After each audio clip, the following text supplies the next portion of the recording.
The New 52 was an experimental event to see if comics could capture the interest of a new audience while hopefully hanging on to the readers that were already buying monthly.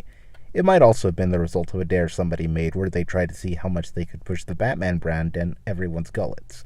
For the uninitiated, Dick Grayson, aka Nightwing, started his comic book history as the first Robin. After several decades of growth, both physically and mentally, he broke away from the sidekick role, eventually becoming a team leader and a hero in his own right. The extent of his abilities culminated, arguably, when he became Batman after Bruce Wayne was presumed lasered and lost in time. I mention this because even though all the events happened in a previous continuity, at the start of the story it's mentioned that something similar happened that resulted in Grayson being Batman for a time. Regardless of the confusing implications that has, this story picks up with him resuming the Nightwing identity and sees him go off on an adventure around the country as he reconnects with the circus from his childhood acrobatic career, while also working to solve a mystery that's labeled his civilian identity as a murderer. Also, there's someone trying to kill him, but that's pretty par for the course for the Bat family, as is the mystery, and reconnecting with underlying darkness from your past. Okay, so it doesn't exactly reinvent the wheel when it comes to a Bat family book. Regardless, I think this is a solid comic. I do have some issues with the book, the biggest of which is that the ultimate revelation from the ending only really has an impact if you've been reading the mainline Batman comic.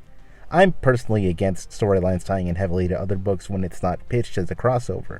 I feel it robs the reader of a self-contained story, essentially punishing them for not being up to date with every book on the shelf.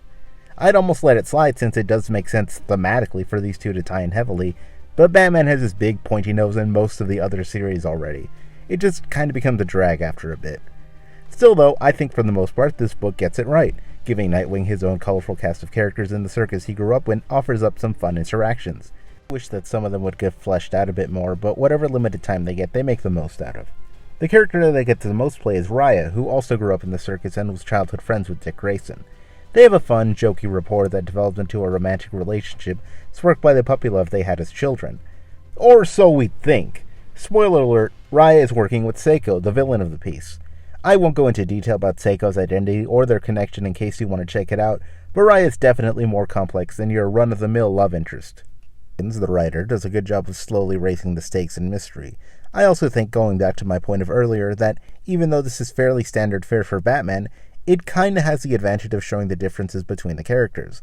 Most of us are already pretty familiar with how Batman acts in this scenario, but Grayson's methodology and less stoic personality offers the change of pace that this story needed. Aside from the ending and one issue where Batgirl co-stars, this is very much Nightwing's book, and I think it's great that it doesn't rely on the Bat brand as much as it could. The art is done primarily by Eddie Barrows, with assistance on some issues from Eduardo Pansica and Geraldo Borges. I am a big fan of the artwork.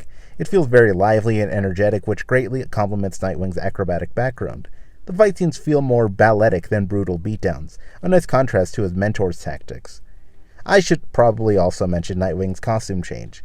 It's not that different from his traditional look, but it sparked many discussions when it debuted. The idea was to switch him from blue to red so that all the former Robins had a unifying factor in their costumes. Having the same mentor/father figure isn't enough, I guess. Anyway, it's fine, I don't mind it. The real big brain move would have been to give him back the disco collar, and then made that red. I genuinely enjoyed this book. It's not revolutionary or anything, but I think it's a great entry point for anyone who's interested in the character. And if this was your entry point to this channel, I hope you enjoyed it. Leave a like if you're so inclined, and subscribe so you don't miss out on the many more New 52 comics that I have to get through. As always, thanks so much for joining me, and I hope to see you in the next video. Take care.